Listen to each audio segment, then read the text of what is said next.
Who would have thought 4 months ago this would have been a topic we would have been discussing? Oh, Well, yeah. yeah, here we are in the middle of Illinois, and boy, do we have conflict, and we need a resolution. And I found the expert. She's Good. Carol Barks. Carol, thanks for spending some time with us on the morning meeting. How are you? Oh, I'm great. Thanks so much for having me. You know, I know Jay was kind of giving you a little background on the area here, and believe it or not, we have had a few instances within about a 30-mile stretch of threats being made and law enforcement being called. Are you finding this the norm as you talk to folks? It is the norm. People are really polarized right now, and they're really polarized around these issues and Black Lives Matter issues. And so we're finding things escalating really rapidly where they wouldn't have normally. So, yes, it is normal, sadly. Where do we begin to, I guess, what's our first step when we see someone not wearing a mask and social distancing, of course, isn't possible? What do we do?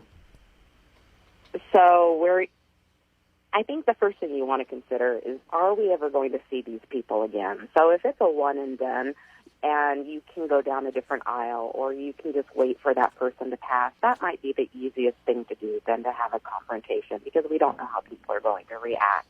But if we have to react, then it might just be from making a plea from your perspective rather than trying to convince anyone of the benefits or non-benefits of wearing a mask. So it's really about getting people to reason and just doing something from a common courtesy perspective. That said, not necessarily going to help, which is where you see those conflicts escalate. So one of the things people really need to avoid doing is accusing people of acting recklessly or trying to convince people to have a view that they don't currently have, because that's just not going to be helpful from a brain perspective. Should you even try and engage them, by questioning why they're not wearing masks? I suppose if you have the time, but is that even a road you want to go down? Why is typically not a great question to ask anyone, because about 98% of what goes on under the hood of our brain is unconsciously driven. So half the time we don't even know why. And this mask situation is really one where our brain filters information that we're getting and matches it with information that we already believe. So if we really believe that there is a conspiracy theory type mindset, then we're going to see the masks as being part of that conspiracy theory. If we really believe that there's a health issue, then we'll look for the health science that matches it. And so our trick really is to understand that what people think is a byproduct of what their brain's filtering. So if I'm going to have a conversation, it's going to simply be from trying to understand that person, not from getting them to understand me. So the best bet is not to walk up to somebody and say, "You stupid idiot, get your mask on." Exactly. But then we've got people at big box places that have to be the greeter, and now they're the mask police. Mm-hmm. Right. Are they getting any training? Maybe. I mean, you're an expert in conflict resolution. Are they getting any training in how to address this kind of thing? It depends on the organizations. Organizations that manage this situation the best do give their employees some training, but others just say, here's the rule and go tell them. But you can see, like, oftentimes, Costco is a good example of a place that's given some training to their employees that this is the rule, but I want you to enforce it with kindness. That doesn't mean that everyone's going to respond to that okay, but it is a first step. So with this conversation, again, it really has to be about being kind. It really has to be about, if you have the time to get into a conversation and it's worth doing so, you really want to understand where the person's coming from, because we're not just looking at the wear a mask, don't wear a mask. We want to understand what's going on behind these strong opinions, because we're looking for where we can meet in the middle, where there's a commonality. So, yeah, you feel like your civil rights are being violated. That's a serious thing.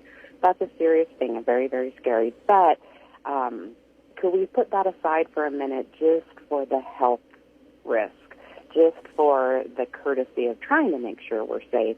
And can we have a different conversation about our political rights? It's really understanding. Yeah. Well, I was being a little facetious, but we really don't want to get down to a personal attack level here. I mean, Not ever. yeah, Not ever. That'll shut people down right away. yeah. It's almost like trying to discuss politics sometimes. It is.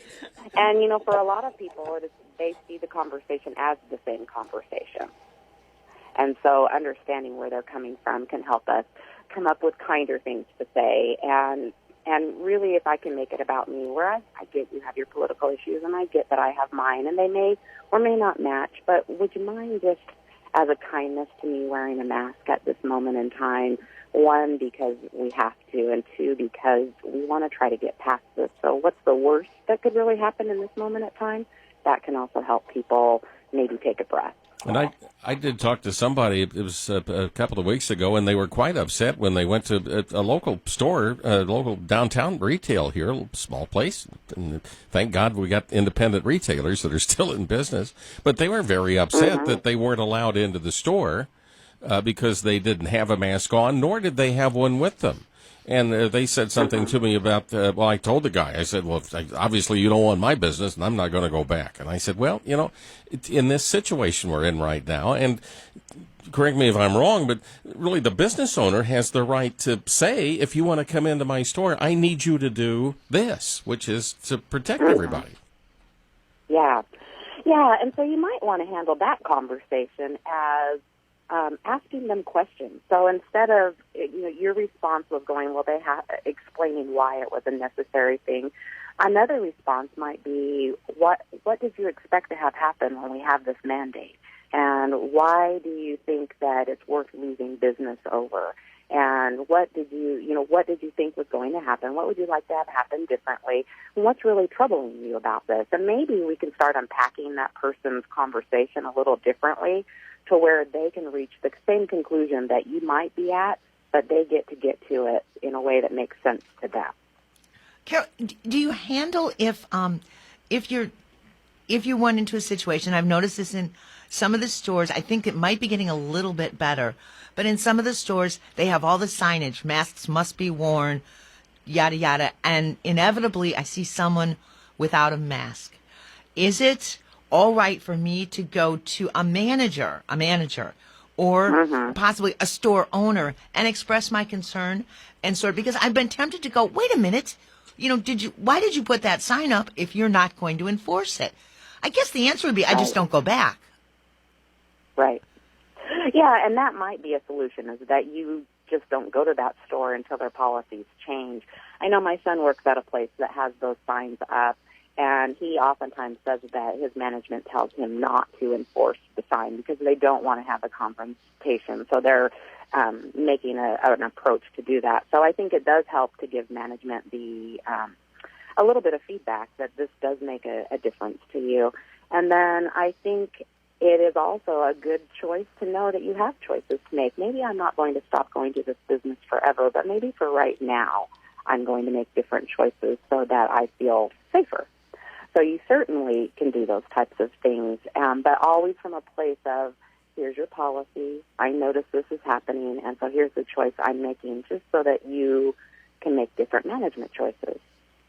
Another thing that is important to consider about those signs, though, is our brains, if you remember being little, our brains don't like to be told what to do. So if our parents would tell us something, we oftentimes would be defiant.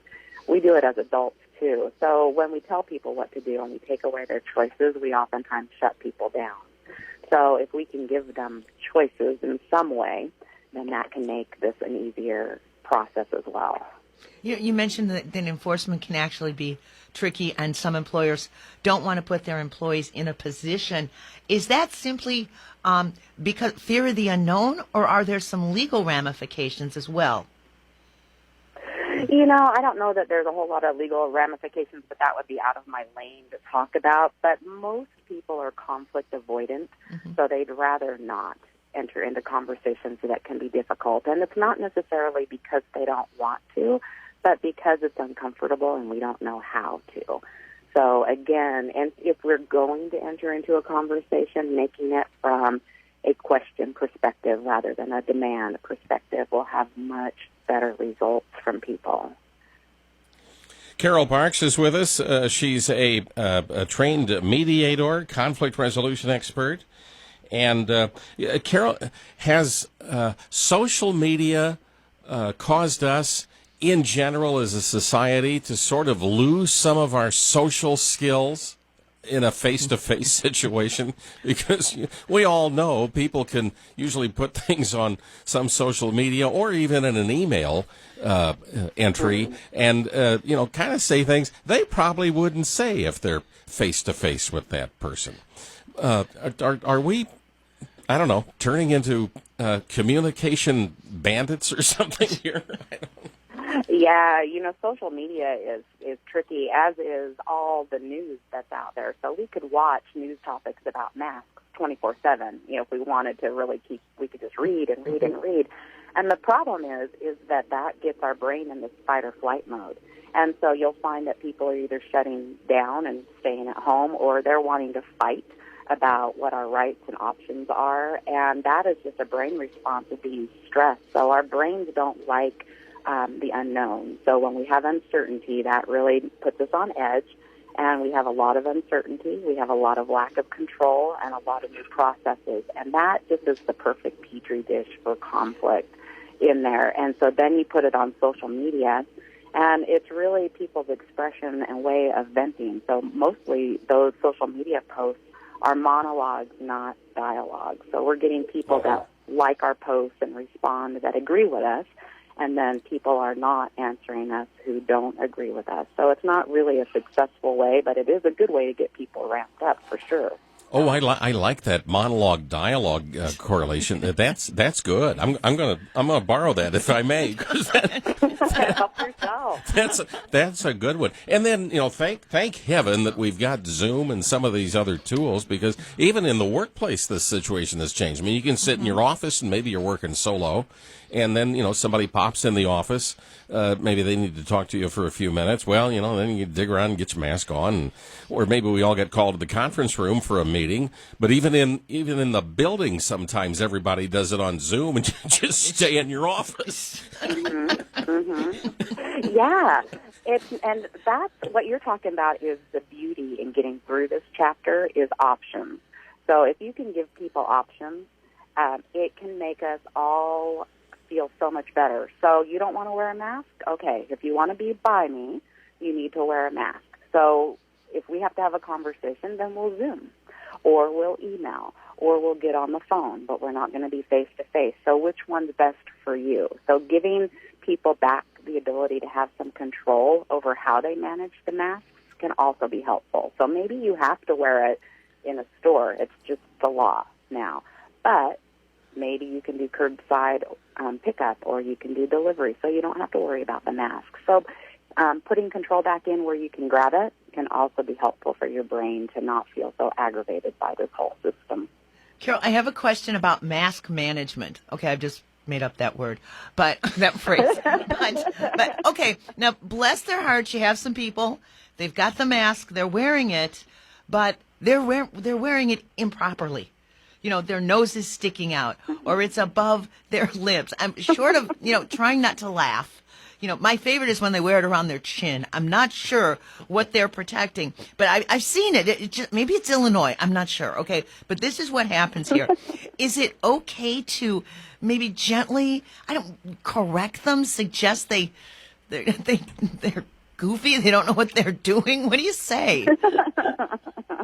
You might just do an assumptive statement. So oftentimes when I'm mediating people and somebody says something snarky, I assume it's a mistake. I assume they didn't mean to say that. And so I'll say something to help them say it better. And so the same thing with these masks. If you see somebody who really isn't wearing a mask in maybe the proper way, and it's somebody that you do feel safe enough to tell, I might just go, "Oh, sweetie, your mask is cattywampus here. We need to get that back up over your nose, keep you safe." And, take it again from humor and kindness. We reduce a lot of stress chemicals if we laugh. So if you can do anything to make the situation have levity, that's really helpful to people. It's almost on a level with check your zipper. Yeah, exactly. That's a perfect analogy. My wife started to say to me, "Did you just go to the bathroom a few minutes ago?" Yeah. Well, It's kind of like the same as if you have food on your face. yes, yeah, you got a little teeth, little yes. crumb at the side of your lips or whatever. Yeah. When Yeah, when you think about it, this thing is so simple. It's really not that big enough of a deal to get hacked off about, is it? I mean, in the end, They're hot, they're uncomfortable, but, the benefits outweigh anything else, I think. well, we could just For some people, we just try to be nice to each other a little more. That's true. yeah. I mean, but we're all in the some same people- boat, so. Yeah.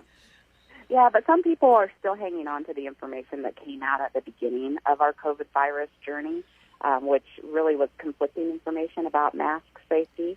And so it's really confused people. And if they haven't updated what they're learning, they might still hang on to old ideals. So it's really important that people realize science is moving really fast right now and things are changing. So what we knew 4 months ago isn't the same thing. So just recognizing that your information may need to be rebooted could be really helpful. So maybe the bottom line for all of this is just remember your manners, Yes. and there's a nice way to say things. Yeah. Right, Yes. right. And all we need to be successful in life, and we learned it in kindergarten. Yes. It's true. And I would say to keep the mask conversation with masks, wearing a mask doesn't have to be about every political right, every civil liberty, everything. Let's just keep it about masks and keep it within the scope of that. At some point, we wore seatbelts and weren't happy about it. At some point, we started wearing shoes and shirts in the stores. This is just another human dignity that we have to deal with right now to get past this. That's a great analogy, actually. There you go. Yes. Yeah. Well, and it's just like I overheard something in a supermarket a few weeks ago when they had the arrows down on the aisles, and some lady said to somebody else, "Can't you see the arrows? You're going the wrong way." I thought, well, so there's a good analogy for that. So again, because there's so much that goes on with our brain and so much of it is unconscious, that we filter out far more than we ever consciously see. So before I was in the conflict resolution field, I was a firefighter. And to give you an analogy there, when I first decided I wanted to be a firefighter, I started seeing fire engines everywhere. And I go, do you suppose they put a whole new fleet out for me? And of course they didn't. I just started noticing something that I didn't care to notice before.